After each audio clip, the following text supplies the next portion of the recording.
শহীদ রাষ্ট্রপতি জিয়াউর রহমানের রুহের মাগফিরাতের উদ্দেশ্যে আজকের ইফতার মাহফিল। আমি আজকে দৃঢ়তার সহিত বলতে চাই, নিঃসন্দেহে শহীদ রাষ্ট্রপতি জিয়াউর রহমান একজন জান্নাতবাসী মানুষ।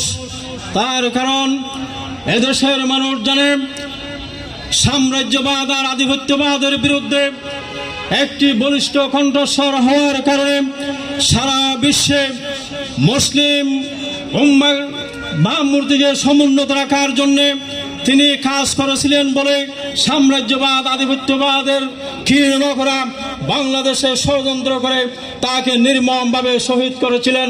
নিঃসন্দেহে তিনি জান্নাতবাসী।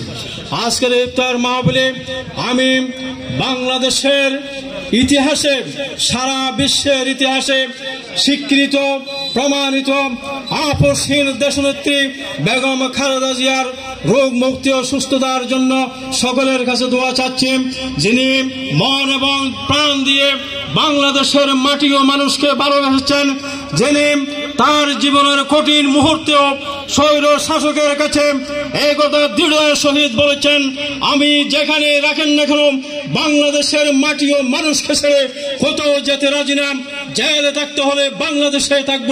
এমন একজন দেশপ্রেমিক নেত্রীর বহু বছর বেঁচে থাকা দরকার। এই জন্য আমি তার দীর্ঘায়ু এবং সুস্থতার জন্য দোয়া চাচ্ছি সবার কাছে। এরপরে আজকে তারুণ্যের অহংকার তারেক রহমানের জন্য দোয়া চাই।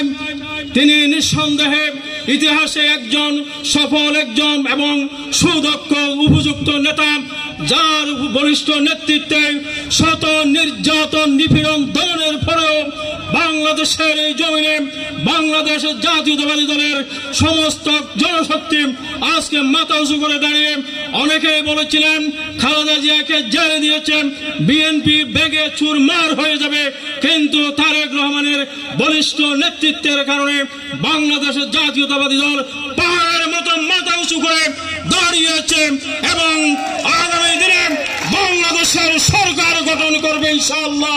আমি তার জন্য সবার কাছে দোয়া চাই এবং সবাই মিলে ঐক্যবদ্ধভাবে সাতকানিয়া লোহাগাড়ার এই আসনে একজন শিক্ষিত মার্জিত ভদ্র অমায়িক নেতা, উপযুক্ত নেতা, বাংলাদেশ জাতীয়তাবাদী দলের ছাত্র দলের যুব দলের সর্বস্তরের নেতৃত্ব দান করে আমার প্রিয় নেতা জনাব শেখ মোহাম্মদ মহিউদ্দিন ভাইকে আগামী দিনে জাতীয়তাবাদী দলের সর্বস্তরের নেতা কর্মীরা ঐক্যবদ্ধ হয়ে আমরা ইনশাআল্লাহ এই আসনে তাকে পাশ করে তারেক জিয়ার কাছে সংসদের আসনকে দানের শীষকে উপহার দিতে চাই ইনশাআল্লাহ।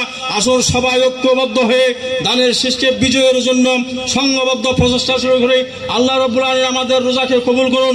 সবাইকে শুভেচ্ছা জানিয়ে বক্তব্য শেষ করছি। আসসালামু আলাইকুম।